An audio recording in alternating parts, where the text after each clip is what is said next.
Hey, what's up, internet? You've got a van with a seat that's doing this. It's all flopping around. It won't click back into place. I'm going to show you how to fix it with some tie wire and a couple basic tools and give you a little more details after that. Bow.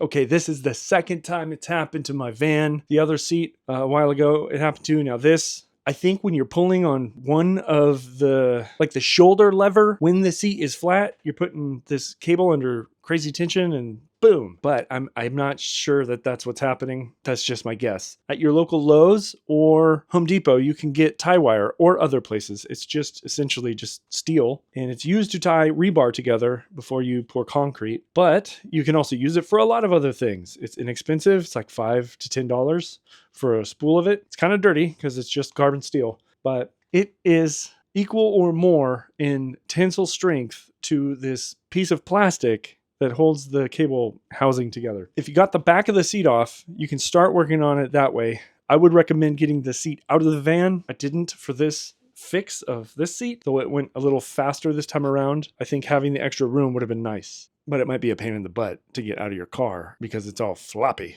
But once you have access, you can lift up on that shoulder release and it will start to bring the housing together. You'll see the spring inside will start to scrunch up in it. That's one way to start putting it back together. If you've got another person nearby, that would be very helpful because they can hold this while you're working on the cable piece. But it is very hard to click back together. If you are able to click it back together somewhat, I guess do that. But essentially, you just want to tie wire the top and the bottom together so that the spring doesn't explode. I don't know a better word. Boing out the side. So yeah, this was very frustrating, but it worked. On this fix, I overdid it with the tie wire because a piece of the plastic actually ended up like shrapneling off when I was trying to fix it. Anyway, yeah, that's it. You put the stuff together. When I was done, I wrapped it in duct tape so that it's just also covered up some. Not going to be poking at the seat or anything. And because I couldn't tie the top and the bottom pieces of the housing for the spring here perfectly together, like all the way, it's maybe a 1/4 inch out. It won't fold flat anymore, but it will click into position and you can still use the shoulder piece. And you can use the bottom like butt lever, but yeah, I can't get it to fold flat right now. And I think it's because the cable is not fully repaired. Finally, you can do this another way. I don't know how to replace the cable, but it is replaceable. And Mopar has one of them for the part for sale. I'll put the number on the screen. I'll say it out loud in a second.